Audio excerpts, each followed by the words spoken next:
Bismillahirrahmanirrahim. Alhamdulillahirabbil alamin. Wassalatu wassalamu ala asyrafil anbiya'i wal mursalin wa ala alihi wa ashabihi wat tabi'in bi ihsanin ila yaumiddin, amma ba'd. Terima kasih kepada Ustaz Zul selaku moderator kepada kelas kita dan semua sahabat-sahabat seperjuangan dan juga sahabat-sahabat peserta khusus kewangan yang saya hormati bagi saya kasih sekalian. Jadi malam ni sebagai satu kelas memangkin kepada topik riba yang kita sudah bincangkan sejak 6 hari lepas modul riba kita. Jadi insya-Allah saya rasa kalau kita ikuti dan fahami setiap yang kita bincangkan, dan saya yakin sahabat-sahabat boleh bezakan antara mana riba dan mana yang bukan riba. Okay. Jadi malam ni saya akan landing kita punya perbincangan, iaitu selepas kita memahami hukum, dalil dan seumpamanya. Jadi malam ni insya-Allah kita landing kepada satu topik hikmah, realiti, dan macam mana dengan kefahaman ini kita boleh mengelakkan daripada kita terjebak dengan masalah keuangan dan masalah ekonomi yang sebenarnya dikuasai oleh riba pada hari ini. Yang sebenarnya dikuasai oleh riba pada hari ini. Jadi umumnya saya rasa dah faham apa itu riba, dalil riba, tapi saya yakin masih ramai yang masih belum hadap macam mana riba mencengkam ekonomi kita, dan macam mana sebenarnya kalau kita faham perkara ini, bukan setakat kita faham hukum, tapi kita faham juga maqasid, dan daripada faham maqasid itu, dengan apa yang kita faham itu, kita boleh selesaikan masalah kita daripada cengkaman-cengkaman ini. Baik, itu sebagai intro awal kepada topik kita pada malam ini. Okey. Jadi sebelum kita pergi kepada topik tadi, saya nak bagi satu intro dulu. Macam mana harga tu dibentuk ataupun element of the pricing dalam sesuatu barangan. Okey, jadi kita akan nampak nanti macam mana sebenarnya kapitalis mencengkam kita dengan instrumen yang ada sehingga kita terjebak dalam ikatan ataupun bebanan keuangan yang hari ini orang sebutkan sebagai kos sara hidup. Okey, orang sebutkan sebagai kos sara hidup. Okey, jadi saya akan bagi dulu 1, 2, 3 intro. Selepas 1, 2, 3 intro ni, kita akan bincang bab riba tadi, maqasid, kemudian kita akan pergi kepada punca masalah dan juga dia punya solusi dia. Solusi sama ada solusi itu dalam bentuk solusi keseluruhan ataupun solusi kita peribadi untuk elakkan daripada masalah-masalah ini. Okey. Yang pertamanya ialah kita kena faham apa yang membentuk harga. Okey, macam mana rumah boleh jadi harga sampai 700,000. Okey, macam mana barang boleh jadi harga sampai 100,000. Okey, macam mana kereta boleh jadi harga sampai katakan contohnya Proton sampai 70,000. Okey, macam mana katakan beras harganya RM30 satu kampit. Okey. Sebenarnya setiap harga ni ditentukan oleh rule of demand and supply. Okey, ditentukan oleh rule and demand and supply. Sebab tu kita kena ingat bahawa harga bukan ditentukan oleh pembeli dan harga bukan ditentukan oleh penjual. Kalau harga ditentukan oleh pembeli, nescaya rumah harganya RM1 saja. Kalau ditentukan oleh pembeli.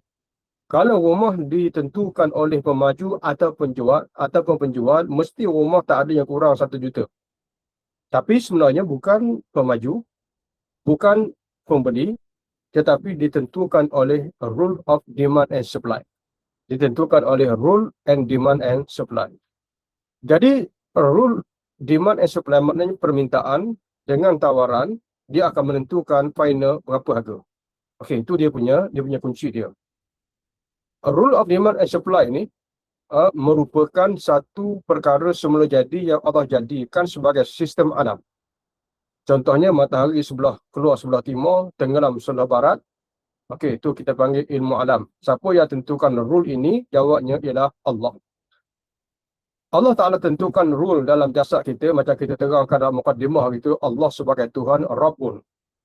Okey, jantung kita pump darah, buah pinggang kita berfungsi untuk nak jadi penapis sebagai contoh. Proses-proses ini siapa yang tentukan? Jawabnya Allah yang tentukan. Ini bukan doktor yang buat. Okey, bukan doktor yang buat. Doktor kerjanya memahami perkara semula jadi ini. Dengan memahami perkara semula jadi, maka dia ikut rule tadi. Maka akhirnya jadilah seorang doktor yang boleh ubati, boleh luruskan balik yang belok sebagai contoh.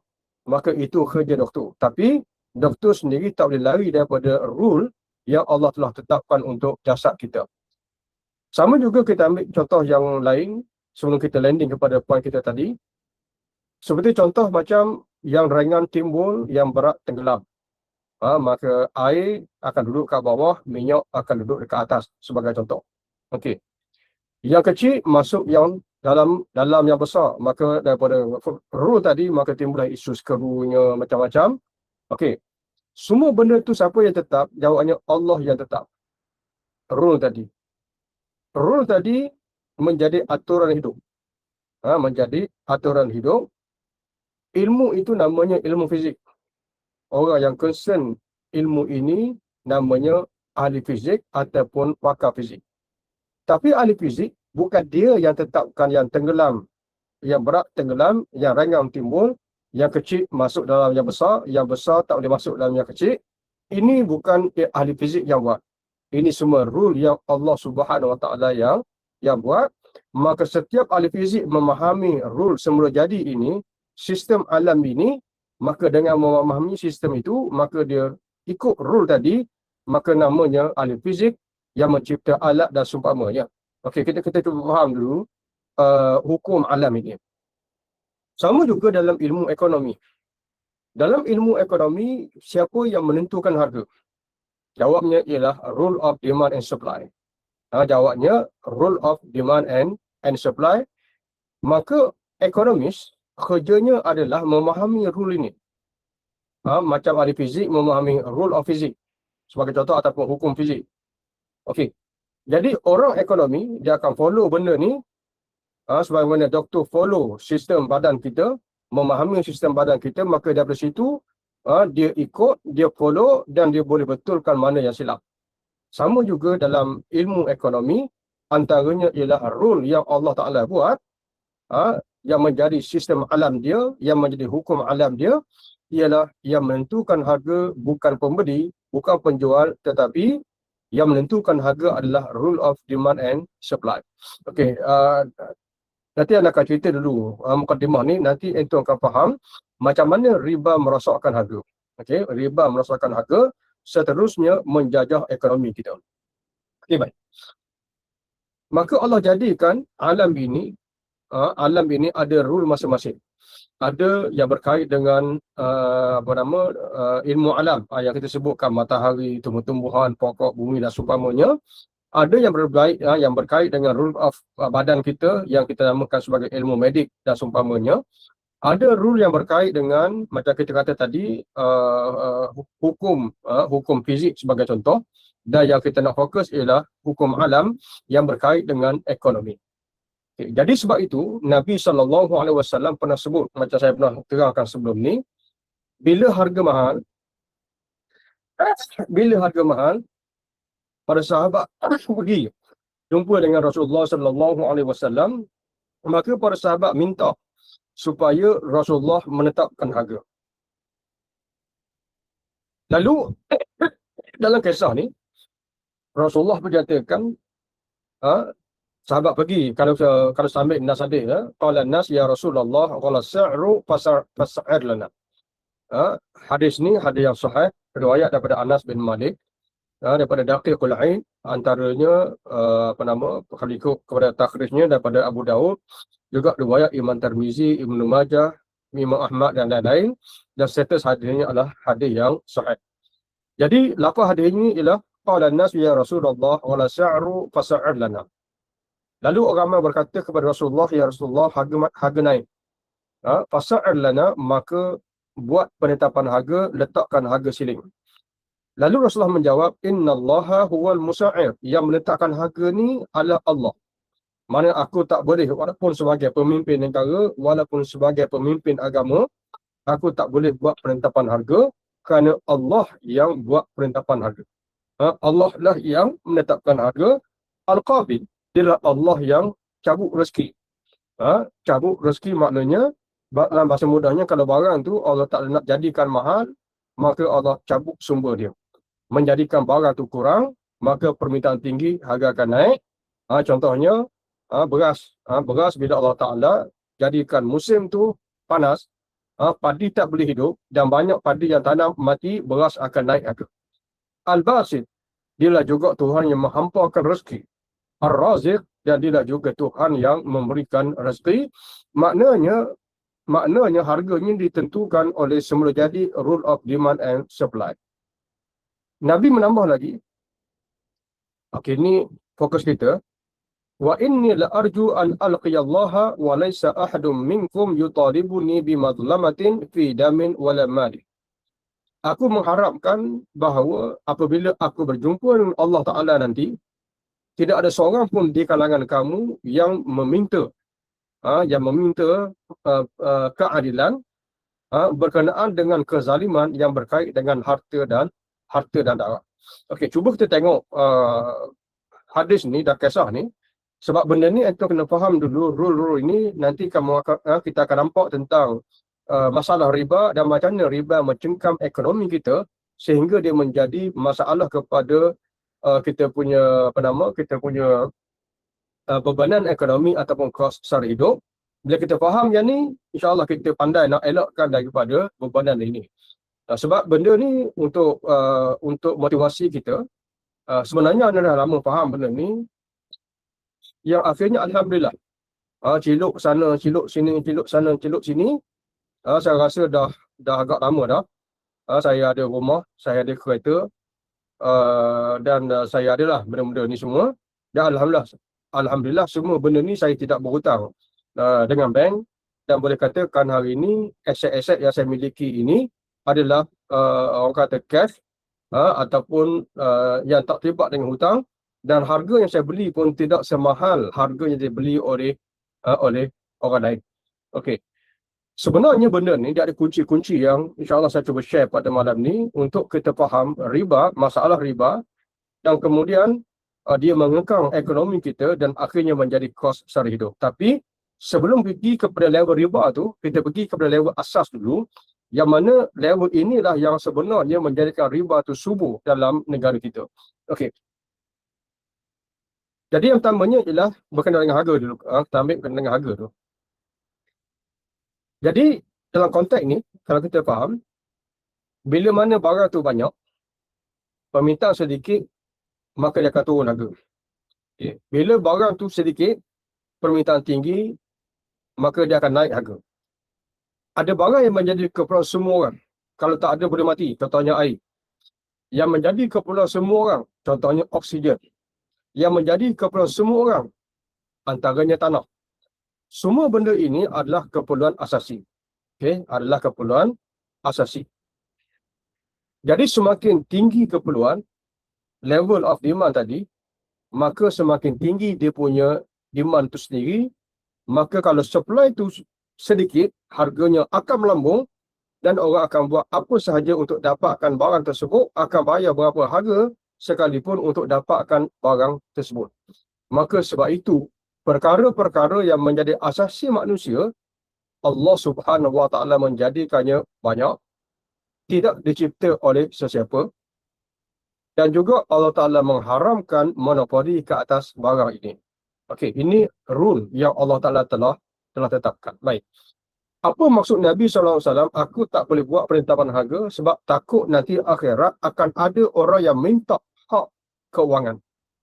Kamu dulu dunia zalimi aku, hari ni aku tuntut. Itu yang Nabi kata, aku berharap di hari akhirat nanti tak ada orang minta ganti balik kos ganti rugi akibat daripada kita punya polisi menetapkan harga.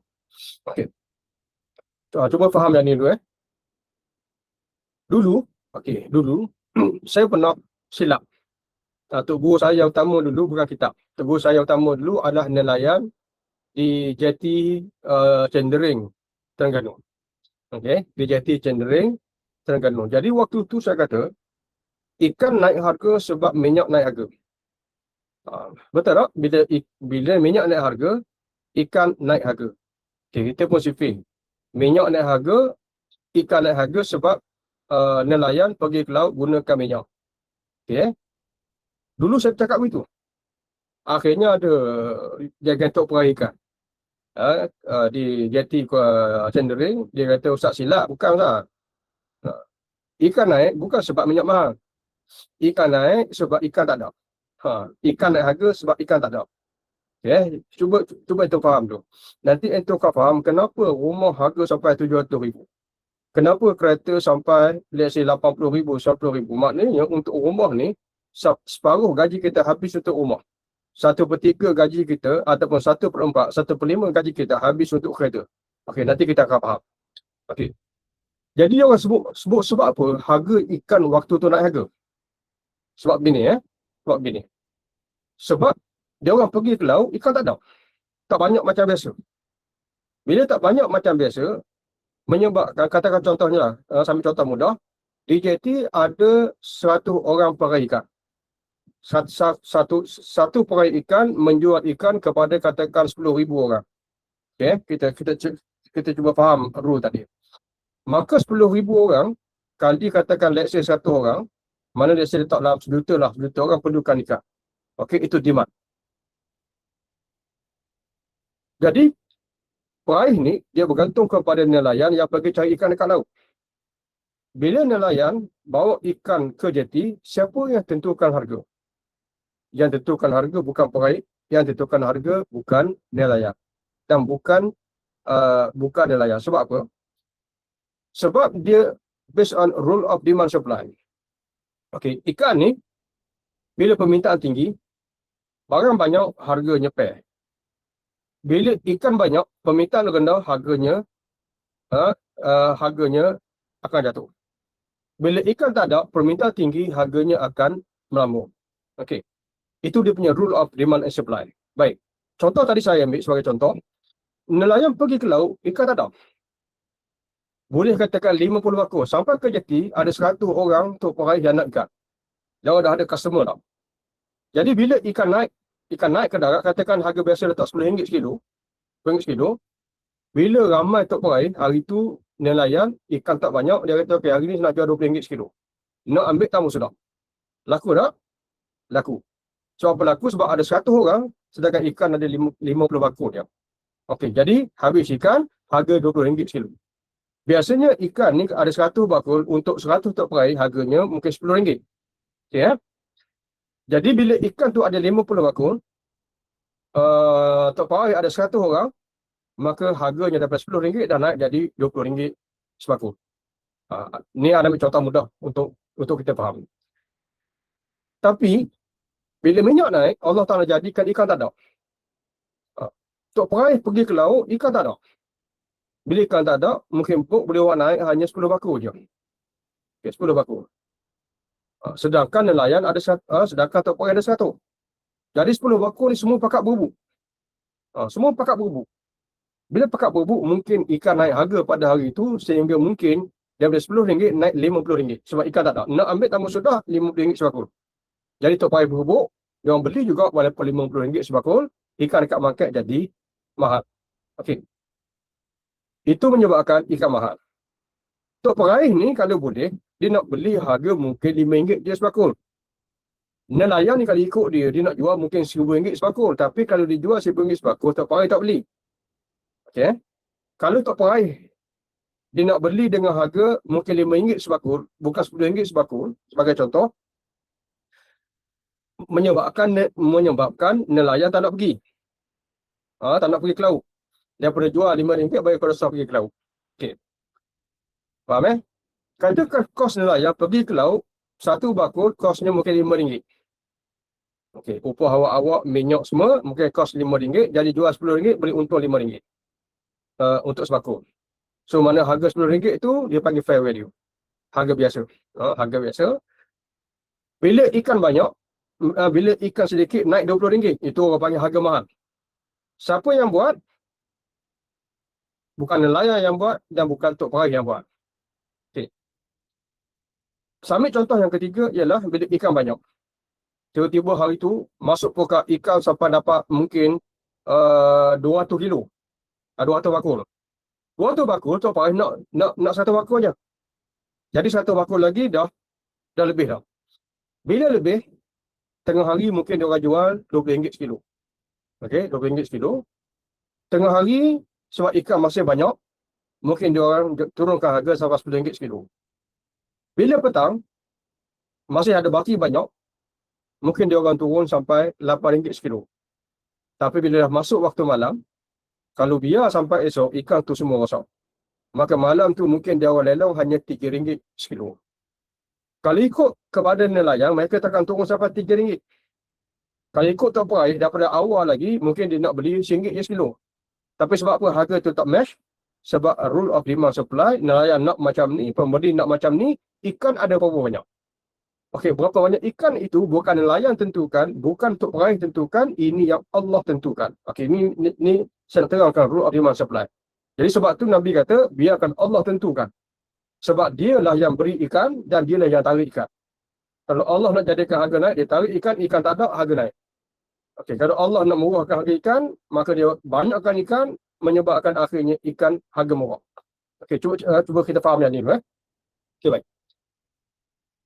Maknanya, bukan nelayan tentukan dan bukan tok peraih tentukan, tapi rule of demand supply yang terdiri daripada kehendak nelayan, kehendak pelanggan, dan kehendak tok peraih.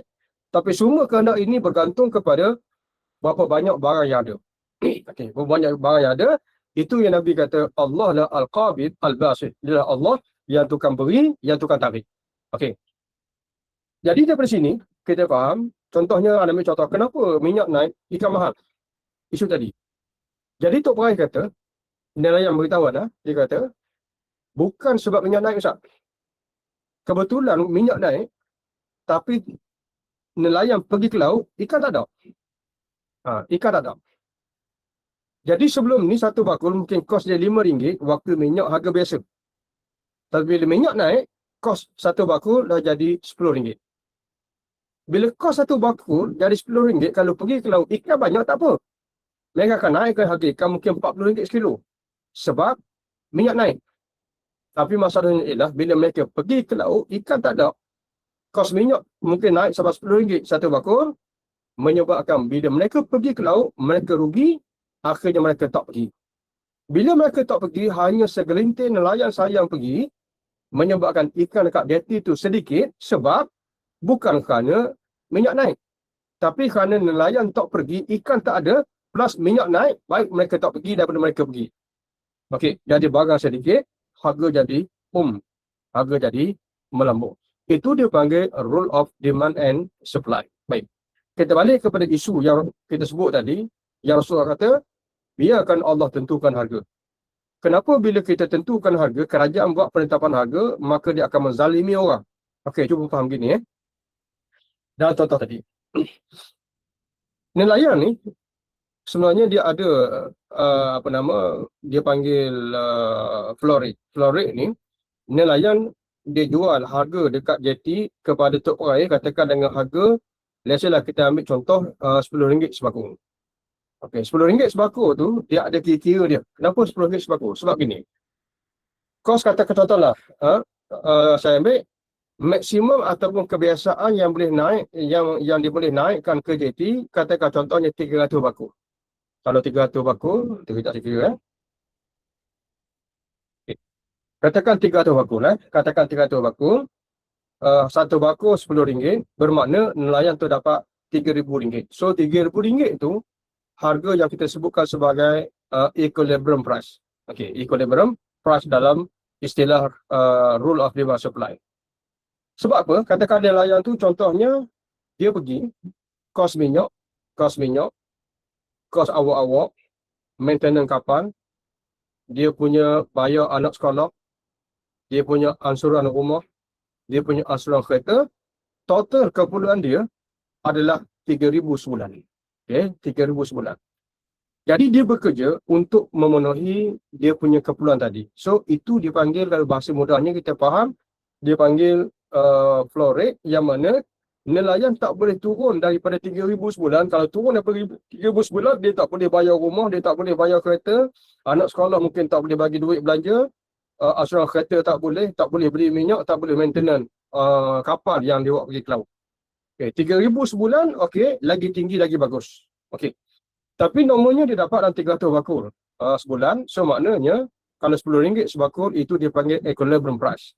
Okey. So maknanya dia dapat 3,000 sebulan, okeylah, bagus. Okey.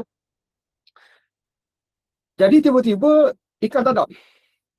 Sebelum ni dia dapat naik 300 bakul, hari ni dia hanya dapat naikkan hanya, let's say lah, kita kata letak 200 bakul saja. Ataupun dia buat naik separuh, 150 bakul saja. Jadi 150 bakul, kalau dijual harga biasa RM10, income dia dah turun daripada 3,000 kepada 1,500. Okey, 3,000 kepada 1,500. Bermakna dia tak mampu bayar kereta, dia tak mampu bayar asuransi rumah, dia tak mampu bayar dia punya keperluan, menyebabkan dia perlu naikkan kepada RM10 kepada RM20. Kenapa? Sebab keperluan dia 3,000 sebulan. Kalau sebelum ni 3,000 sebulan ditampung oleh 300 bakul kali dengan harga RM10, bermakna dia dapat 3,000. Okey. Tapi bila ikan tak ada 150 bakul saja boleh buat naik. Macam mana nak tampung hidup dia? Dia kena naikkan harga daripada RM10 sebakul kepada RM20. So bila dia naikkan kepada RM20, dia masih maintain dapatkan pendapatan RM3,000 sebulan untuk sara rumah, sara bayar kereta, untuk sara anak sekolah, makan minum, beli minyak, buk dia semua sekali. Okey, cukup RM3,000 sebulan. Okey, tu dia punya rule of demand supply. Jadi maknanya nelayan ni kalau dia jual dengan harga biasa RM10, sedangkan ikan hanya ada 150 bakul, dia akan mati. Dia tak boleh bayar itu, tak boleh bayar ini. Jadi dia jual dengan harga RM10 sebakul. Sekarang laku ke tak laku? Jawabnya laku sebab ikan tak ada. Tok Pai berubah. Mana dia jual RM20, laku. Sebelum ni kalau jual RM20 tak laku sebab ikan banyak, maka dia jual RM10, maka baru laku. Okey. Rule tu siapa yang buat? Allah yang buat. Okey, tiba-tiba ikan naik harga. Sebelum ni RM10, sekarang naik RM20. Saya nak terangkan maksud Rasulullah sebut nanti, dan kita akan faham rule ini yang akan menjadikan riba mencekam kita. Yang ni, itu kena faham yang ni, baru itu faham yang itu. Okey. Jadi sebab apa Rasulullah kata, aku tak boleh buat penetapan harga. Biar Allah yang tentukan. Mana bila ikan banyak, harga turun. Bila ikan sikit, harga naik. Dan kenapa bila harga naik, kalau kita buat ceiling price, maka kita akan ada menzalimi orang. Baik. Sambil contoh mudah tadi, ialah ikan tadi. Okay. Tiba-tiba naik RM20 sebakul. Kenapa kita naikkan harga? Sebab kita sebagai nelayan yang jadi supplier, dalam rule of demand supply tadi, kita ada supplier. Jadi bila ikan dah kurang, bermakna kita dapat naik dekat jeti hanya 150 bakul. Okay, hanya 150 bakul. 150 bakul tu kalau kita jual RM10 sekilo, kita tak akan boleh bayar rumah, kita bulan tu mungkin tak boleh bayar kereta, menyebabkan kita punya kehidupan mati. Okey. Jadi sebab tu Rasulullah kata, biarkan Allah tentukan harga. Maknanya rule of demand supply menjadikan kita naikkan harga RM20. Kenapa? Sebab kita nak survive. Okay. Bukan sebab nak untung besar, sebab kita nak survive. Okay. Tiba-tiba, waktu kita naikkan harga RM20 sekilo, marilah kerajaan kata tak boleh. Kita buat penetapan harga, ikan tak boleh naik RM20 sekilo, tetap kena jual RM10 sekilo. Okay. Apa akan berlaku? Yang berlaku ialah, saya pergi ke laut, dapat orang naik 150 bakul, kerajaan tak benar saya jual RM20 sekilo. Apa akan berlaku? Bermakna, saya hanya dapat dalam RM1,500, saya tak cukup RM1,500 lagi untuk nak bayar anak sekolah, biaya belanja anak sekolah, bayar rumah, bayar kereta dan seumpamanya. Okey. So maknanya saya kena pilih nak potong mana. Sama ada saya pilih tak bayar kereta, kereta saya kena tarik, saya nak pergi dekat jeti pun tak boleh. Ataupun saya tak pergi ke laut sebab tak boleh beli minyak. Sebab apa tak beli minyak? Sebab duit tak cukup, sebab nak bayar rumah, anak sekolah dan seumpamanya. Sebab apa duit tak cukup? Sebab kerajaan tak benarkan saya naik harga daripada RM10 kepada RM20. Sedangkan saya punya kemampuan pada waktu itu hanya 150 bakul sebab ikan tak ada. Bila kerajaan buat penetapan harga, dia menzalimi saya. Menjadikan saya mungkin tak boleh bayar rumah, mungkin tak boleh bayar asuransi kereta, menyebabkan kereta kena tarik, rumah kena sita. Ataupun saya nak bayar rumah, tetap nak bayar kereta, tapi saya tak pergi ke laut sebab duit nak beli minyak tak ada. Menyebabkan lagi teruk, ikan tak ada dalam pasaran, lagi teruk harga. Ataupun anak saya tak pergi sekolah sebab saya tak mampu nak beri duit belanja sebagai contoh. Jadi memberikan efek domino. Efek domino, sebab tu Nabi kata, biarkan Allah yang tentukan harga. Maknanya kalau ikan kurang, pada pandailah saya naik harga. Kalau saya naik harga banyak sangat, orang tak nak beli. Kalau saya naik harga memadai, macam kata tadi, RM10, naik RM20 sebab ikan tak ada, okey, itu ngam. Siapa tentukan? Allah yang tentukan. Baik. Bila kita faham rule tadi, maka kita akan faham juga satu hukum alam. Semua keperluan asasi kita Allah sudah tetapkan. Siapa-siapa tak boleh monopoli. Contoh paling mudah, apa keperluan asasi kita untuk hidup? Oksigen. Okay. Oksigen yang ada tu orang jual oksigen. Jangan yang tak ada, kita boleh seduh kat mana-mana. Cerita oksigen kat hospital tu cerita lain lah. Ini kita ambil dalam kehidupan normal. Okay. Maka oksigen tak boleh dimonopoli oleh siapa-siapa. Okay. Contoh yang kedua, yang menjadi keperluan hidup kita ialah air. Okay. Air ini Allah jadikan banyak mencukupi. Kalau Allah jadikan air itu limited, ataupun air tak ada, berapa harga pun kita akan beli air itu. 1,000 segelas pun kita tetap akan beli sebab air ni kalau tak ada kita akan mati. Okay. Jadi keperluan kita ni Allah jadikan banyak mencukupi sehingga harganya free. Air. Keperluan yang sangat asasi tapi sebotol baru RM1. Air, sahabat-sahabat sekalian, kalaulah limited, tak ada air, sebotol 1,000 pun orang sanggup beli. Sebab kalau tak minum air, mati. Bayangkan air tak ada. Keluarga kita dah tengok, semua tercungap-cungap. Sebab apa? Sebab tak ada air dah. Seminggu tak minum air. Kata contoh, tiba-tiba ada orang bagi jual air, sebotol dengan harga RM10,000. Agak-agak kita beli tak? Kalau tak beli, keluarga kita mati. Jawabnya kita akan beli walaupun harga RM10,000. Okey? Kita cuba faham rule ni dulu sebelum kita faham riba. Okey. Jadi maknanya rule of demand supply ni dia tak boleh dikacau. Supaya segala keperluan kita dapat dengan harga murah dan juga harga percuma. Contohnya oksigen harga percuma, air boleh katakan percuma, pergi sungai mana-mana pun kita boleh ambil air. Dan termasuk keperluan-keperluan lain kita boleh katakan Allah jadikan keperluan kita banyak Allah jadikan. Okey. Tapi Islam ni dikawal kat mana? Dia tak boleh kawal harga tau. Macam ada sebuah hadis tadi, dia tak boleh kawal harga, tak boleh. Harga mahal, okey kerajaan buat. Tak boleh jual lebih sekian. Tak boleh. Okay. Islam kawal kat mana? Islam kawal dekat monopoli. Yang merosakkan harga ni adalah dipanggil al-ihtikar. Okay. Maknanya hold, jangan jual sampai barang tak ada. Bila barang tak ada, harga naik, baru jual. Macam kita cerita dalam bab kewangan baru ni, maknanya tak boleh buat speculation sebab nanti orang akan hold mata wang tu tak jual, kemudian bila naik harga, lepaskan banyak-banyak, maka harga akan menurun. Okey. Jadi dia tak boleh lakukan yang keduanya dia panggil al-ihtikar. Okey, al-ihtikar. Yang ketiga antaranya, ni yang saya nak fokus malam ni supaya sahabat-sahabat faham, punca masalah kos sara hidup adalah berpunca daripada ini, dan yang keduanya yang menjadikan pump and dump adalah riba sistem. Yang kita bincang selama seminggu ni, itu sistem dia. Okey. Antara keperluan kita selain daripada makan minum, antaranya ialah tanah. Tanah ni keperluan setiap orang. Sebab Allah Ta'ala sebut dalam Quran, antaranya ini ja'ilun fil ardi khalifah. Aku jadikan manusia ni khalifah dekat mana? Fil ard. Atas ke bumi. Maknanya kita tak boleh hidup atas langit sebab tak ada tanah, tak ada rumah, habis kerja naik atas awan, duduk tidur kat sana. Tak ada. Manusia ni keperluannya adalah duduk di atas muka bumi. Sebagaimana Allah jadikan oksigen cukup untuk manusia, maka Allah jadikan juga tanah, piece of land ni juga cukup untuk manusia diami. Dia tak ada Islam, oh tanah tak cukup, tak ada. Ni ada dalam saya suka baca kitab ni. Yang sahabat tengok ni, bahasanya dia panggil Tazkirah Qurtubi. Tazkirah Qurtubi ni dululah semasa saya belajar dulu, ada dua jenis kitab ni saya suka baca kalau masa kosong. Ada setengah orang ni dia suka baca novel. Tapi saya novel ni kurang sikit lah. Sebab novel ni bukan kata tak suka macam dia, novel ni berhantu. Berhantu ni macam cerita macam drama bersiri. Kalau kita tengok tu, dia pandai. Hook dia buat tu menyebabkan kita nak tahu. Sampai tahap seminggu tu, kepala kita masih kita habis dekat novel je. Okey.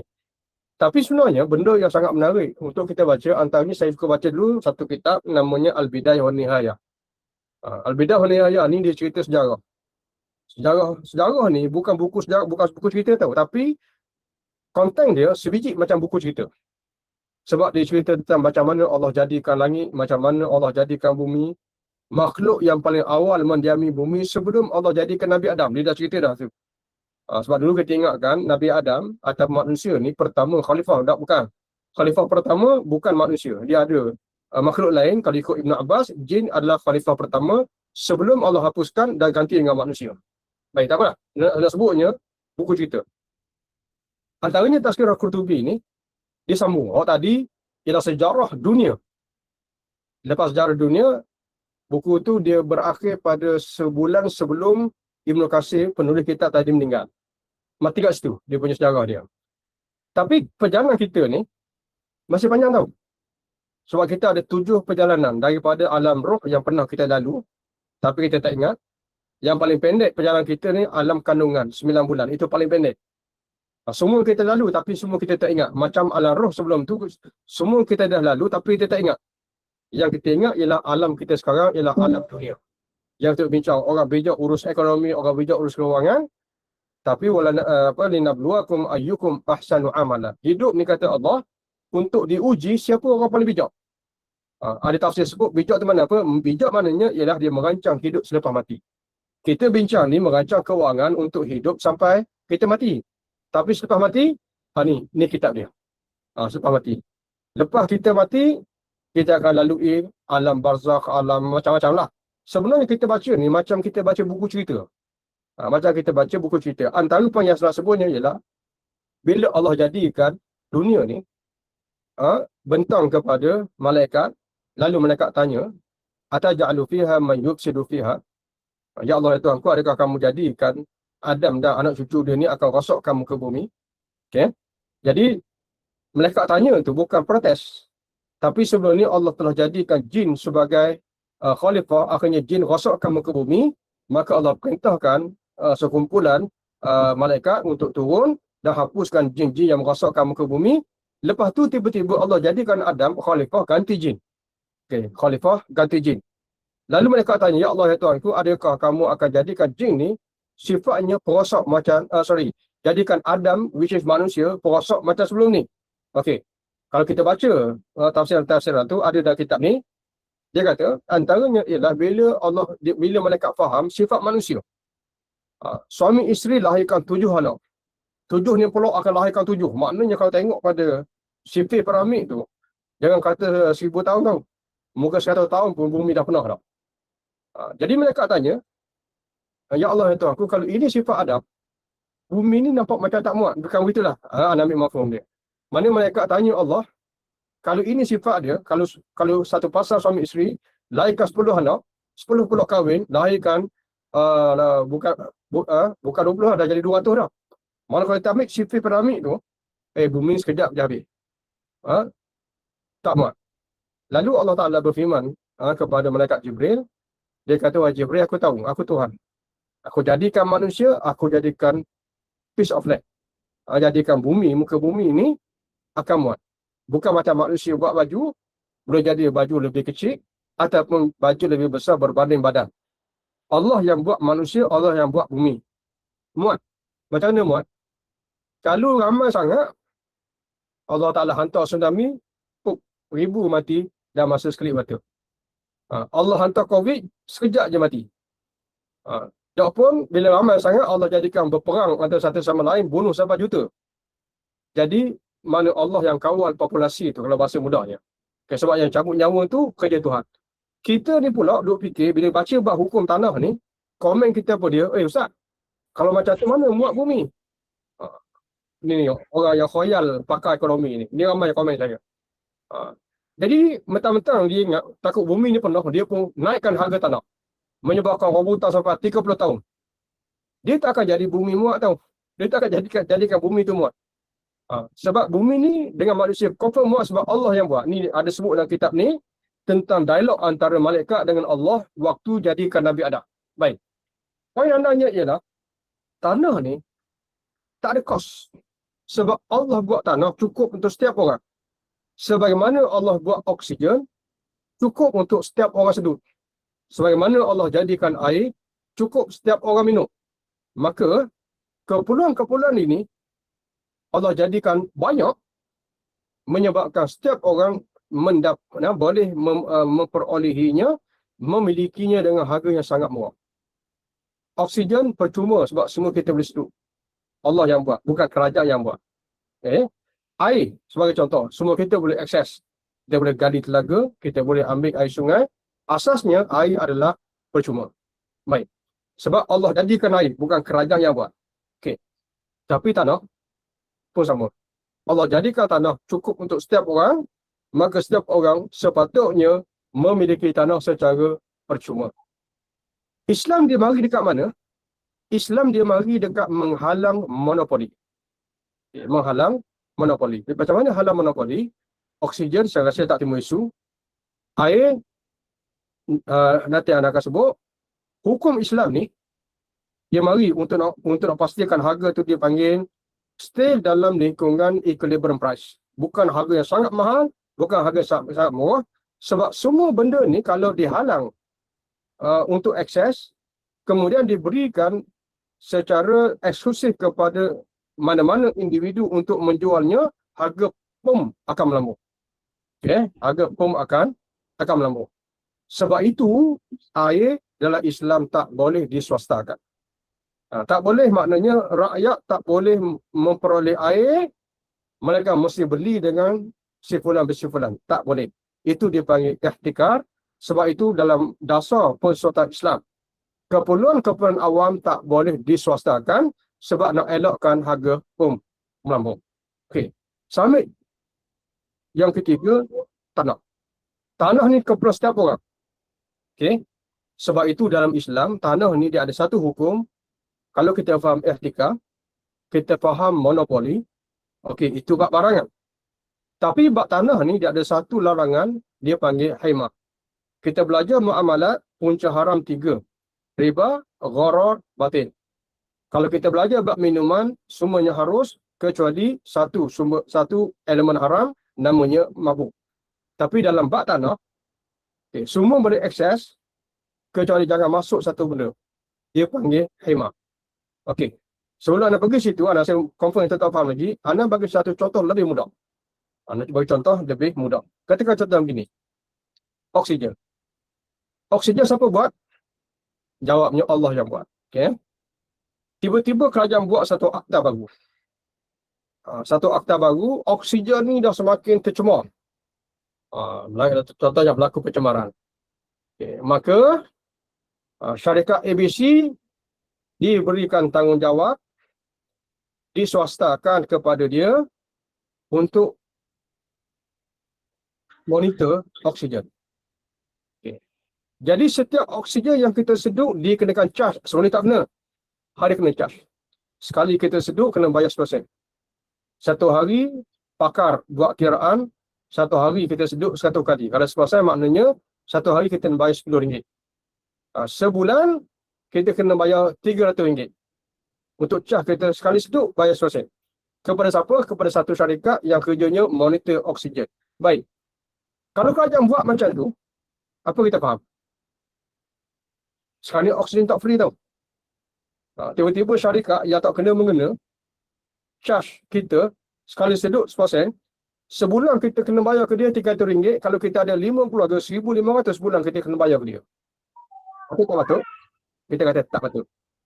Sebab apa tak patut? Yang pertamanya, oksigen tu bukan dia buat. Allah yang buat. Yang keduanya, Allah berikan satu tanggungjawab kepada kerajaan untuk urus benda ni. Kerja kerajaan.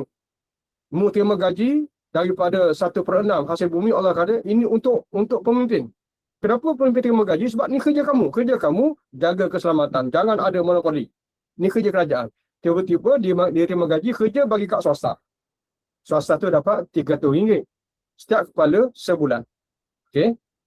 Kita bayar ke dia. Padahal tak patut. Semua kita faham benda tu tak patut. Yang pertama, oksigen bukan dia buat.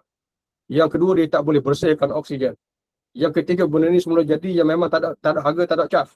Okey. Tapi tiba-tiba dia buat akta tadi menyebabkan kita kena bayar. Kita boleh setuju tak? Confirm kita tak boleh setuju. Baik. Cuba saya fikir tentang tanah. Nah, sebelum kita pergi bab riba ni, faham bab tanah. Tanah ni antara hukumnya adalah larangan khimar. Apa makna larangan khimar? Larangan khimar ni ibarat kata kalau oksigen tadi, larangan semua orang tak boleh seduh oksigen. Okay. Mereka kena bayar kepada dia. Khimar ni maknanya ialah kita tak boleh akses tanah, larangan akses tanah melainkan dengan izin kerajaan. Sistem ni dia panggil khimar. Kena betul Kalau khimar ana cuba tanya. Kalau khimar kat bawah tu namanya keldai. Kena buang R. Dia panggil khimar, larangan khimar. Larangan khimar ni begini Sistem ni bukan sistem baru tahu. Ini sistem jahiliah kuno. Tanah tak boleh dimiliki, tak boleh diambil, tanah tak boleh dihuni oleh mana-mana orang, mereka mesti dengan izin kerajaan. Ini tanah ni adalah milik kerajaan semua. So orang tak boleh akses. Mereka dengan izin kerajaan. Zaman dulu maknanya izin Abu Jahal, izin Abu Lahab. Okay. Cara ni dia panggil himar. Mari Rasulullah perkenalkan satu sistem la hima illa lillahi wa rasulih, tak boleh buat hima melainkan Allah dan Rasul. Okey, tak boleh buat hima melainkan ada Allah dan Rasul. Okey, maknanya setiap orang ada hak untuk akses tanah. Bila mencukupi syarat, tanah tu dia punya. Menyebabkan setiap orang boleh memiliki tanah secara percuma. Macam orang memiliki oksigen secara percuma sebab Allah yang buat, itu keperluan dia. Sebagaimana setiap orang berhak untuk akses air percuma, boleh pergi sungai mana-mana, tak ada orang boleh sekak air sungai tersebut, maka itu dia punya rule dia. Okey. Tiba-tiba dapat tanah, berlaku sekata, tak boleh miliki tanah melainkan izin kerajaan. Okey, ni sistem kuno. Mari Islam, sistem itu dihapuskan. Kalau kita baca sejarah, Rasulullah mengisytiharkan sistem ni di Madinah. Rasulullah kata, man sabaqa ila man lam yasbiq ilaih fahuwa la. Bahawa sesiapa yang pergi dulu mana-mana tanah kerajaan, maka dia punya. Jangan pergi tanah orang, tanah kerajaan, maka dia punya. Sahabat-sahabat cerita, bila Nabi isytiharkan macam tu, natasabaqna wa la takhatawna. Kami berebut tengok mana tanah kerajaan, kami pergi ambil. Kami pergi ambil. Tanda. Maka undang-undangnya pula, kalau setakat tanda, ada yang kata lepas 6 bulan, ada yang kata lepas tahun, whatever lah, itu teknikal. Setakat letak tanda, sampai masa dia akan expire. Dia akan expire. Orang lain boleh masuk. Okay. Menyebabkan setiap orang boleh akses tanah percuma. Sebelum ni, kenapa ramai homeless? Sebabnya ialah nak dapatkan tanah, hanya boleh beli daripada orang-orang yang Abu Jahal, Abu Lahab bagi lesen. Katakan Datuk Seri Begam Kian mendapat AP ataupun mendapat lesen pemaju, maka tanah kerajaan Datuk Seri ABC ni sahaja yang boleh miliki, dan kalau kita nak tanah, kita kena beli dengan Datuk Seri ABC. Okay. Faham Mana setiap orang tak boleh seduh oksigen, oksigen tu hanya boleh beli melalui Datuk Seri ABC. Kalau bahasa oksigen tadi. Sama juga, tanah tak boleh dimiliki oleh semua orang, melainkan izin kerajaan. Izin kerajaan mana apa? Kerajaan maknanya Abu Jahal, Abu Lahab. Beri kepada Datuk Seri ABC, nak beli dengan dia. Jadi, supply tu dah narrow. Sebab dia je boleh jual, orang lain tak boleh. Tanah tu banyak, tapi tak boleh akses sebab kerajaan tak bagi. Maka bila dijual, berapa pun dia jual, kita akan beli. Berapa pun dia jual, kita akan beli. Maka di situlah berlaku boom, bubble dalam harga tanah, menyebabkan berapa pun dia jual, kita terpaksa beli. Sebab tanah ni keperluan, tanah dulu corner. Faham Rule of demand supply pula, rule of supply ni pula, kalau benda tu keperluan, kita seorang boleh jual. Berapa kita jual, orang kena beli. maka kita akan jual dengan harga maksimum yang orang mampu. Kena faham Kalau kita jual luar daripada kemampuan, barang tak laku. Kalau kita jual lebih daripada kemampuan, benda tu tak laku, kita tak mampu. Sebagai contoh, anda ambil sedang dalam bab dalam bab tanah tadi. Okey. Kalau kita jual katakan dengan harga satu piece of land, katakan contohnya dengan harga katakan 20,000. Okey, dengan harga 20,000. Orang mampu tak? Orang mampu. Bila orang mampu, kita akan jual dengan harga 20,000. Ramai orang boleh beli. Kita pun untung. Sebab kita dapat kos-kos. Okey. Kita naik 30,000, orang mampu tak? Orang masih mampu. Orang akan beli. Okey. Bila orang beli, kita jual dengan harga orang masih mampu, maka dia akan jadi market price. Okay. Sebab tu kalau kita tengok dulu tanah murah. Zaman arwah ayah saya, mak saya, zaman generasi dia orang, tak ada orang berhutang beli tanah. Miskin-miskin zaman dulu pun, tak ada orang tak ada tanah. Okay, sebab tanah boleh akses dengan mudah. Baik. Tiba-tiba kerajaan pada tahun 80-an menyatakan semua tanah dalam Malaysia milik kerajaan. Tak boleh miliki mereka dengan izin kerajaan, kerajaan pula bagi izin hanya kepada pemaju. Menyebabkan orang tak boleh akses tanah. Generasi 80-an ni nak dapatkan tanah rumah kena beli dengan pemaju. Jadi bila pemaju pula, dia tak jual seketul. Dia tak tahu. Dia akan jual ikut keuntungan. Dia saya katakan contohnya, tanah pada zaman 80-an, berapa harga? Kalau tengok zaman tu, arwah kakak saya beli tanah dan rumah dekat Kuala Damansara. Zaman tu harga berapa ribu, rumah teres harga dalam 40-50 ribu. Cuba faham 40 ribu. Sebab apa pemaju tak jual sampai 1 ribu? Zaman tu kalau jual 1 ribu, orang tak mampu beli. Sebab zaman tu kena beli cash. Mana ada pinjaman bank? Okay. Soalannya adalah pemaju dapat tanah tu berapa kos? Jawabannya zero cost. Okay. Zero cost. Berapa pemaju jual? Pemaju jual 40-50 ribu satu lot.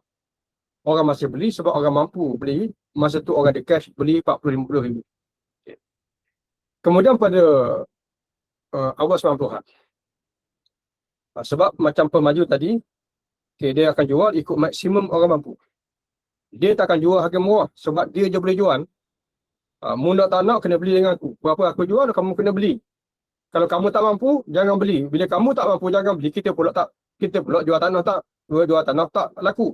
Jadi kita akan jual maksimum yang orang mampu. Okey. Sambil contoh mudah Ni cerita ni saya nak mudahkan kita semua faham tentang rule of demand supply, macam mana riba merosakkan harga. Okey. Jadi waktu tu semua beli cash, mana ada orang pinjam bank. Okey, bila akhir 90-an harga rumah dah naik daripada 80-90 ribu dah naik jadi 100 ribu. 100 ribu orang tak beli dah sebab orang tak mampu. Jadi macam mana? Jadi harga tu kita kata satu lot rumah teres tu mati setakat dengan 50-60 ribu. Sebab itu maksimum orang mampu beli cash. Jadi pemaju pula nak untung besar. Nak naik harga lagi sampai 80 ribu. Bila nak naik lagi harga sampai 80 ribu, orang dah maksimum, tak apalah, masih ada orang mampu beli. Pemaju nak naik lagi sampai 100 ribu, orang dah tak mampu dah. Bila tak mampu, harga tak boleh pergi sampai 100 ribu. Dia akan mati 80 ribu je sebab rule of demand supply ni ialah supplier akan jual harga maksimum yang demand mampu beli.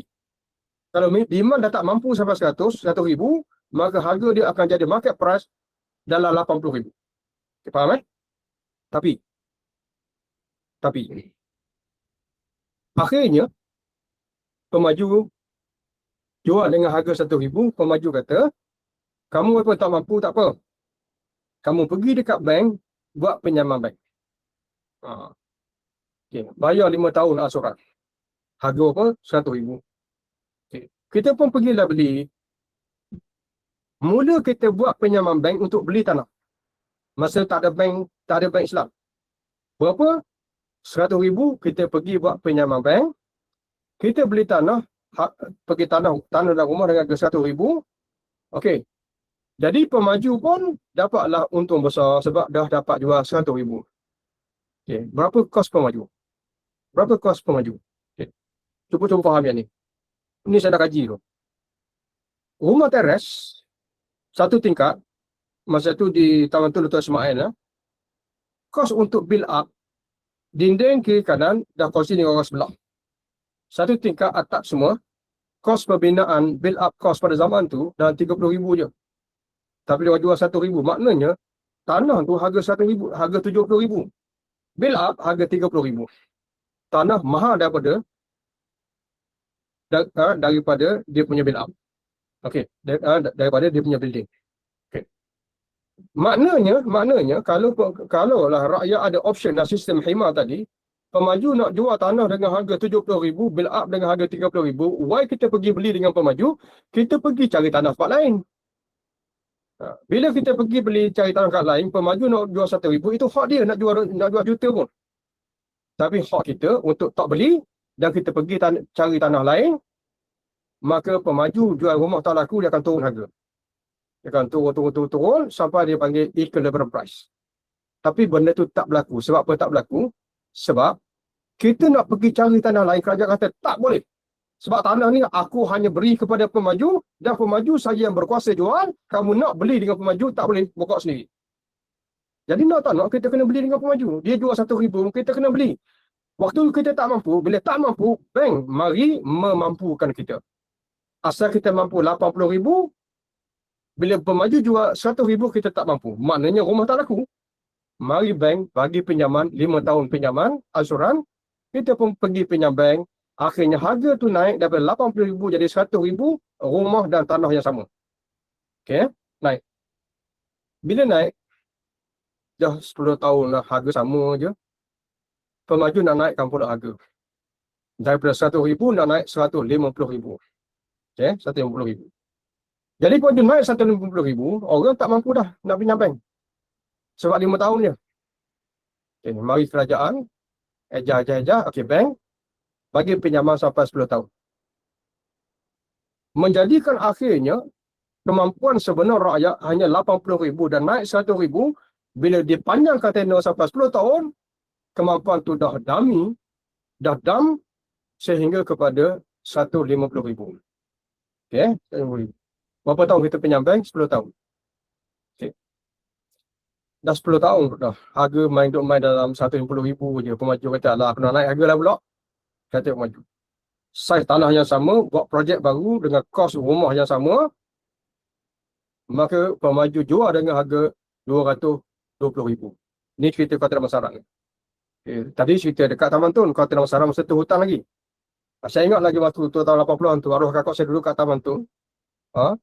Paling hujung yang paling hulu tak ada dah, lebih hulu tu hanyalah Sungai Bercala yang tempat Arkom tu. Itu pun dah masuk semok, masuk hutan, baru jumpa kampung Sungai Bercala. Itu paling hujung. Okey. Pemaju pun buatlah perumahan baru, namanya Kota Damansara. Jadi orang kakak saya pun beli rumah dekat Kota Damansara pada tahun 2022. Piece of land size yang sama, 20 kali 70, rumah 2 tingkat, teres. Berapa harga? 250,000. 250,000, gaji arwah kakak saya 80-an sehingga tahun 2000, tak naik banyak pun. Tapi rumah dah naik 3 kali ganda. Sepatutnya rule of demand supply, rumah tak akan boleh naik sampai tahap tu sebab kemampuan orang hanya 1,000 je. Tapi kenapa daripada 1,000 dah naik sampai 150, mari bank bagi pinjaman. Naik harga. Masa tu orang buat pinjaman rumah ni masa 10 tahun tu kan lama tau. Okay. Jadi waktu buka rumah kawasan perumahan Kota Damansara, berapa pemaju jual? 250,000 rumah teres dekat Section 7 Kota Damansara. 250,000 rumah teres. Okay. Mahalnya dekat mana? Mahalnya dekat piece of land. Build up tu tak lagi jauh, kita 40-50,000 kalau buat sendiri memang dah siap dah. Tapi yang mahal tu apa dia? Tanah tu dah jadi 200,000. 20 kali 70. Okay. Kalaulah ada sistem khemah, yang nak sebut tadi dalam sistem Islam, apa akan berlaku? Membeli 250,000, menjual 250,000, tak payah. 60,000, saya dah boleh pergi Puncak Alam, banyak tanah kosong kerajaan sana, saya pergi ambil saiz tanah mungkin 40 kali 70, saya upah kontraktor sendiri buat, 70,000 dapat rumah saiz sama, kau tak ada masalah. Okey. Berapa habis? Baru habis 70,000. Okey. Tapi tak boleh sebab kerajaan, kalau kita buat kerajaan akan roboh. Kerajaan kata tak boleh miliki tanah kerajaan, tak boleh ambil tanah kerajaan. Yang boleh hanya pemaju ABC je. Pemaju ABC buat rumah kat Kota Basara, piece of land, zero cost, dia jual kat kita dengan harga berapa? 200,000. Kos binaan baru 50,000. So dia jual total kat kita 250,000. Kenapa? Sebab dia nak untung lagi tinggi. Asalnya tak boleh jadi harga 250,000 sebab kuasa demand yang sebenar hanyalah 80,000 je. Itu maksimum orang ada cash. 250,000 orang tak mampu. Tapi kenapa akhirnya jadi harga 250,000? Sebab mari bank. Mari bank, gaji arwah kakak saya, dia tak mampu nak bayar macam sebelum ni, 10 tahun pinjaman. Sebelum tu boleh beli 100,000 dengan 10 tahun pinjaman. Ni dah jadi 250. Tapi bank kata boleh buat. Puan buat pinjaman. Kita sekarang ni kita dah buka tenor sampai 20 tahun. 20 tahun kakak saya kagum kepala, 20 tahun kena hutang bank ada. Tapi kalau tak hutang bank tak beli rumah. Akhirnya tak apalah buat pinjaman 20 tahun. 20 tahun buat pinjaman, belilah tu pada tahun 2022. Okey, tahun 2022. Daripada harga asal 250,000 total price selama 20 tahun pinjaman dah jadi 600,000. Ambil total price pinjaman bank. Okey.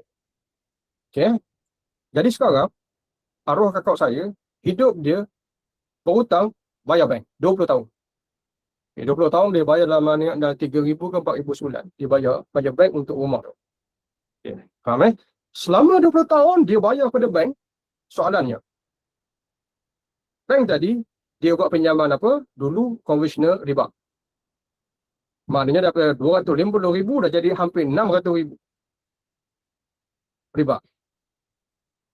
Buang riba tadi, mari Islamik buat murabahat.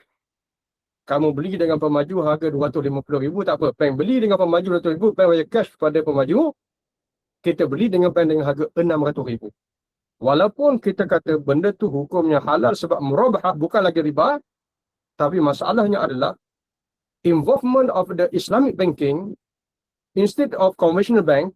Dalam contoh tadi, dia mempunyai ruh yang sama, menyumbang kepada dumping of the price. Ataupun kita kata pergandaan harga. Jadi akhirnya disebabkan tanah yang asalnya zero cost, sistem monopoli dalam tanah dia panggil haima, tak boleh miliki tanah melainkan beli dengan pemaju. Berapa harga pun pemaju jual, kita tetap akan beli walaupun semua hidup kita hidup berhutang. Faham Jadi bila kita faham, sistem ni untungkan siapa? Yang pertama pemaju sebab dia boleh jual dengan harga 250,000 tau. Dia boleh jual dengan harga 250,000. Asal tak mampu, dia akan twist kita pergi kepada bank. Sebab saya kena pergi bank. Bila pergi bank, bank bagi offer 20 tahun pinjaman.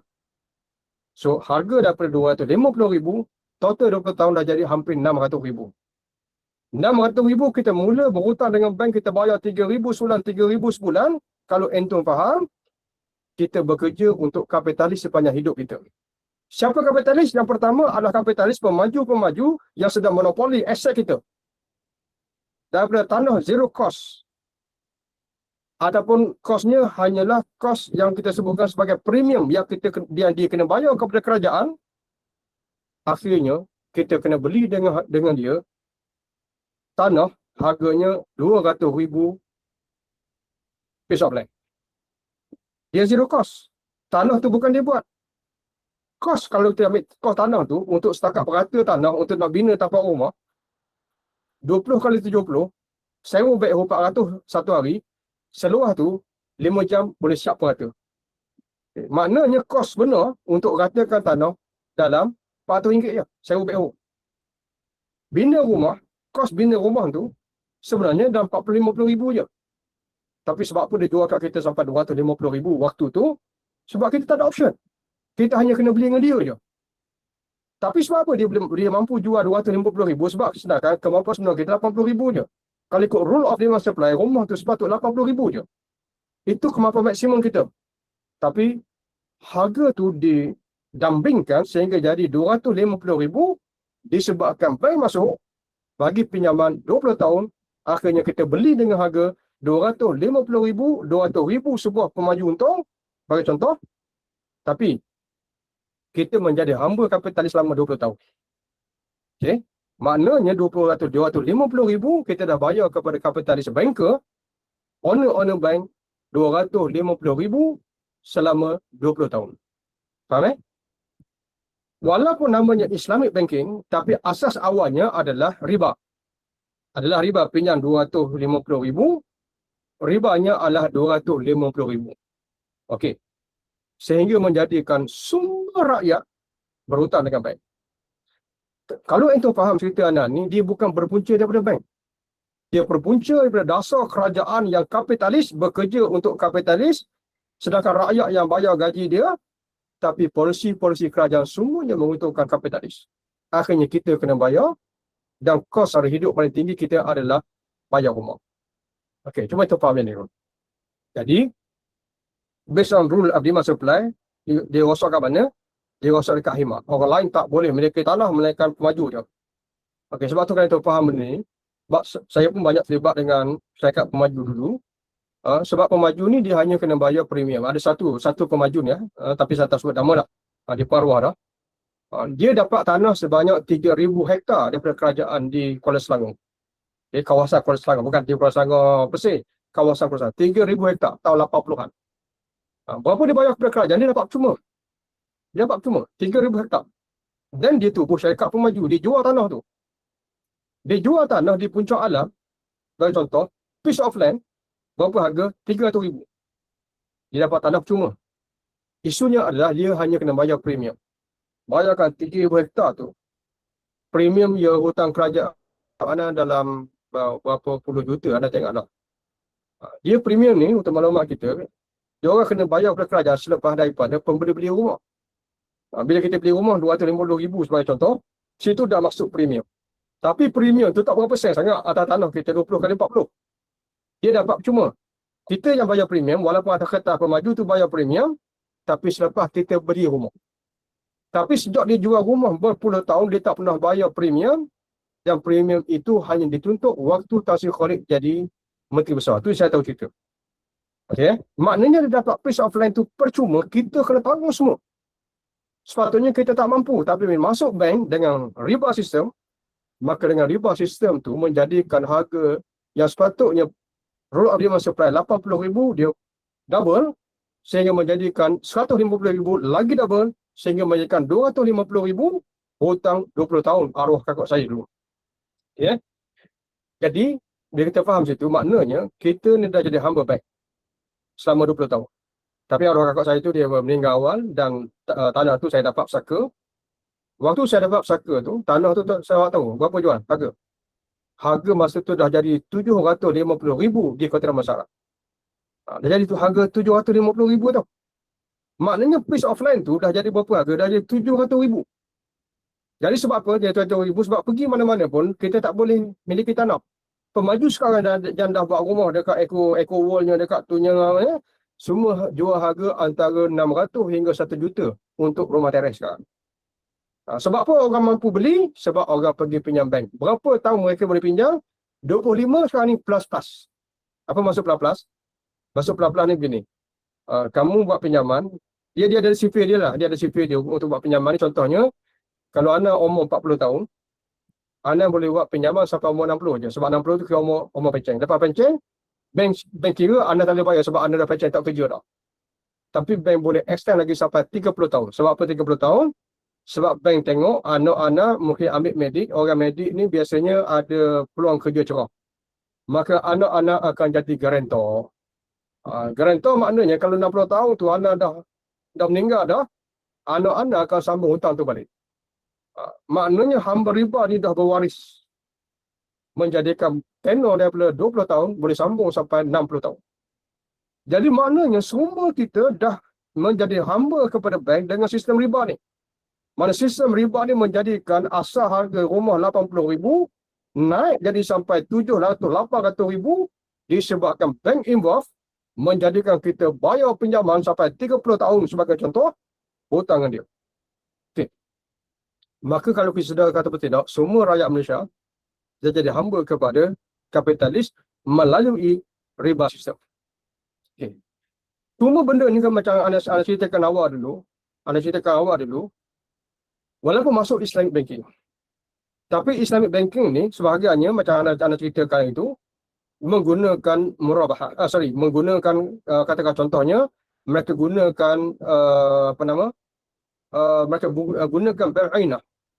Mereka menggunakan tawarruk munazam. Isu khilaf kita bincang itu satu isu.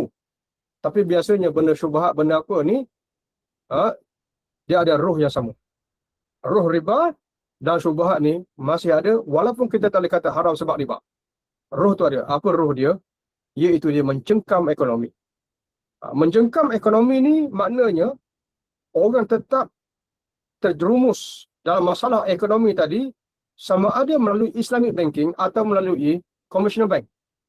Asalnya adalah riba itu sendiri menjadikan kita mampu benda yang kita tak mampu, tapi mampu itu mengikat diri kita berhutang sampai 30 tahun ataupun 1/3 gaji kita habis untuk bayar kepada dia, separuh umur kita habis untuk bayar kepada dia. Ya kalau hutang 30 tahun, umur kita 60 tahun, mana 30 tahun kita terikat hutang dengan dia. Okey, ini masalah ekonomi. Jadi sebab tu, kalau antum faham benda ni, saya cukup yakin kalau orang tu bercakap, oh kita nak turunkan kos sara hidup, nak turun, jangan pelawak lah. Tak boleh turun kos sara hidup sehingga kita ubah dasar tanah balik. Sebab 1/3 sehingga separuh kos sara hidup hari ni semua habis bayar kepada tanah dan rumah. Okey, itu dia punya dia punya itu dia. Sebab itu Islam menjadikan riba ni adalah perkara yang diperangi. Dia bukan haram macam khizir tau. Dia bukan haram macam arak. Tapi haram riba ni sahabat tak diisytiharkan perang oleh Allah dan Rasul. Sebab apa? Hikmah dia. Cuba kita tengok macam mana ekonomi kita hari ini dijajah. Jadi sebab itu benda ni semua kalau kita faham, maka riba adalah punca kepada masalah ekonomi sebagaimana di zaman Nabi SAW Madinah tak boleh membangun disebabkan oleh sistem riba dikuasai oleh mereka-mereka yang sokonnya Yahudi pada zaman itu. Maka sebab itulah kalau kita ambil di konteks tadi, maknanya riba ni menjajah ekonomi kita melalui cara-cara yang ana terangkan tadi. Jadi sebenarnya benda ni kita boleh elak tak boleh elak? Boleh, tapi penat. Ni yang ana pernah sebutkan kaedah qutus sanah. Qutus sanah ni dia ada sifir dia dan insya-Allah saya akan buat satu perangai khusus tentang benda ni sebab agak panjang nak terangkan sekarang mungkin tak cukup masa. Jadi sebab tu kita faham tanah ni yang pertama kita kena elakkan daripada monopoli yang diistilahkan sebagai himah yang anak kata tadi. Okay. Yang kedua, bila kita elakkan yang tu, elakkan bergantung kepada bank. Bila kita elakkan bergantung kepada bank, bermakna kalau tanah tu kita beli dengan harga 40,000, dia akan kekal 40,000. Dia tak akan jadi sampai 150,000. Okay.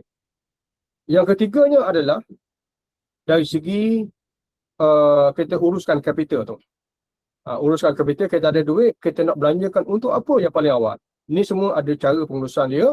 Dan insya-Allah kalau kita gunakan cara pengurusan ini, insya-Allah kita akan dapat elakkan daripada kesan riba ataupun pengaruh bank pada hari ini yang insya-Allah yang menyebabkan akhirnya hidup kita insya-Allah lepas daripada hutang ataupun lepas daripada bergantung kepada bank. Jadi sebab tu alhamdulillah Allah Taala berikan ni semua kerja Allah Taala lah. Cuma wa amma bi ni'mati rabbika fahadis, kadang-kadang nikmat ni kita nak kongsi sebab benda ni sebagai satu pengajaran kepada semua orang. Jadi saya ambil sebagai contoh tadi, kalau saya ikut sebagaimana biasa kawan-kawan dalam kehidupan ni buat dengan gaji pergian buat pinjaman pergian, maknanya gaji income justify your expenses. Itu biasa orang pakai sifir. Income justify your expenses. Maksudnya kalau kita ambil bank, bank akan buat kiraan, okey, untuk rumah berapa, untuk ni berapa. Sebab tu kita kena hantar slip kepada bank, gaji berapa, bank akan tengok berapa yang kita layak untuk pinjam rumah, berapa yang kita layak untuk pinjam kereta. Kita pun buat CP separuh untuk rumah, separuh untuk kereta, separuh tu mana untuk rumah, kereta dan seumpamanya. Sebenarnya tidak, dia ada CP lain yang kita kena pakai, yang dinamakan sebagai qutus sanah. Yang ni alhamdulillah anda dah praktis, dan alhamdulillah dengan praktis tu anda dapat beli tanah dan buat rumah sendiri. Buat rumah sendiri, alhamdulillah kosnya total yang anda dapat, maknanya dalam setengah hektar, sedangkan tanah pada peringkat awal, sebab anda beli 1 hektar tapi kakak anda separuh, setengah hektar, dan anda setengah hektar. Maknanya seorang dalam 200,000 tanah setengah hektar, dan build up tu dapatlah dalam 200,000. Lebih kurang sebab kita buat tukar sendiri. So mana total habis 400,000 setengah hektar tanah dan 1 lot banglo. Maknanya kalau benda ni, kalau kita pergi rumah teres kat Kota Damansara, 700,000 baru 20 kali 70 piece of land. Rumah pula 50 kali 20 build up kali 2 tingkat. Jadi piece of land dengan saiz rumah tu double bila kita buat atas tanah sendiri, baru habis dalam 200,000 lebih, tapi semuanya kita pakai cash. Tak ada cash, tak boleh buat benda ni. Okay, macam mana nak wujudkan cash? Maka kena pakai kaedah qutus sanah. Jadi bila kita buat macam tu, kita tak bergantung pada bank. Tak bergantung pada bank. Yang biasa bank, kalau kita beli rumah, macam kata saya tadi di Kota Damansara, masa saya beli tanah dan buat rumah ni, harga tanah dan rumah kat sana dalam 500,000 lebih. Mana kalau saya pergi pinjam bank, beli rumah teres dekat Kota Damansara 500,000, saya berhutang dengan bank total dalam 1 juta. Total dalam 1 juta, sampai hari ni saya masih bekerja untuk bank. Tapi alhamdulillah Allah Ta'ala tunjukkan cara ni, dan alhamdulillah saya dapat keluar daripada benda tu, dan kita boleh faham tentang masalah bank, masalah riba, macam mana kesan dalam kehidupan kita. Alhamdulillah dengan cara tu kita boleh elakkan, dan alhamdulillah maknanya dapat rumah, dapat tanah, dapat kereta, dapat motor, semuanya alhamdulillah tak berhutang dengan bank.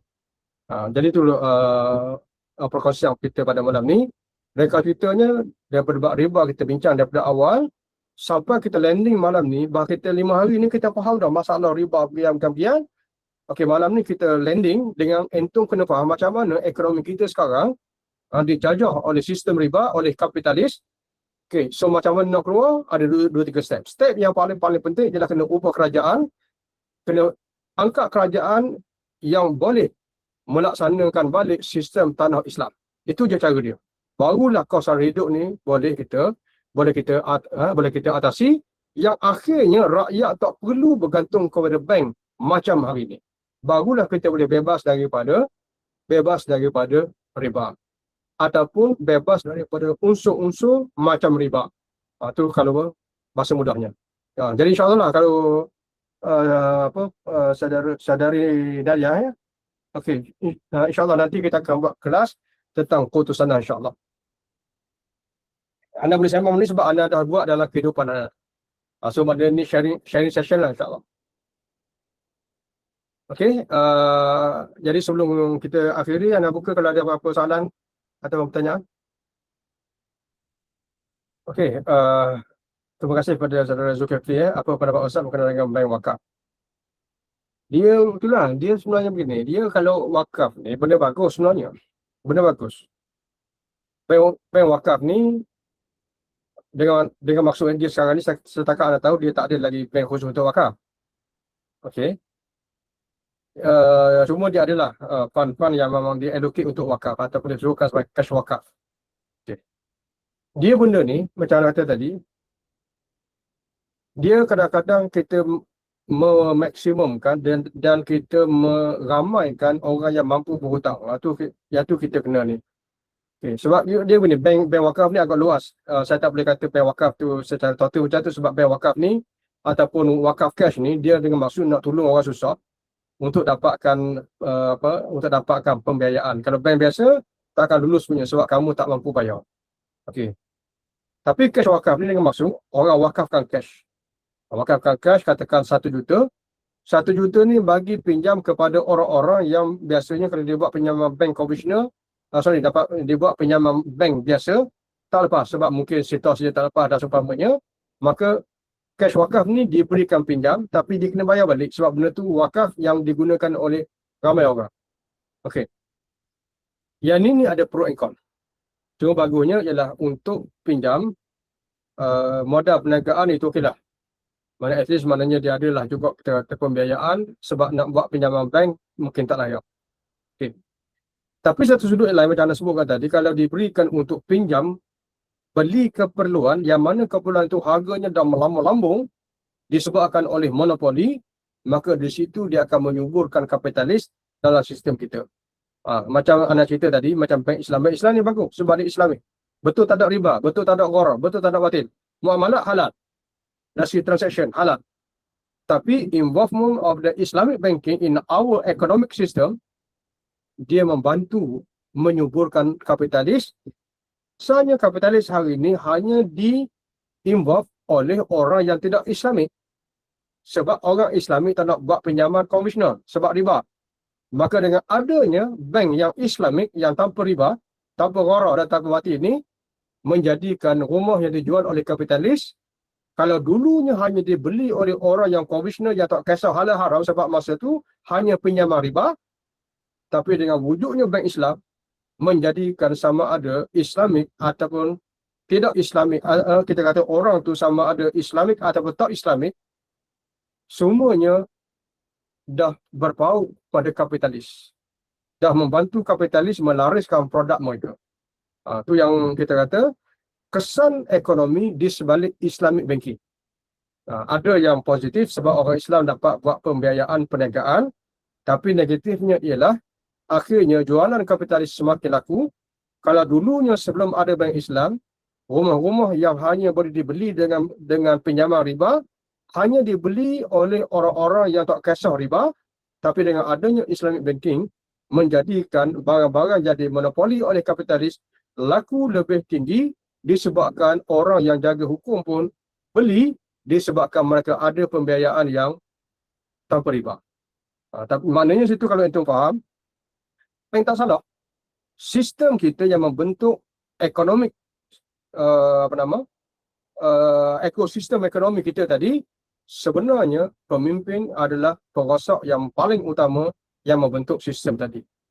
Bank dia memenuhi keperluan. Okey. Terima kasih. Ada soalan lain?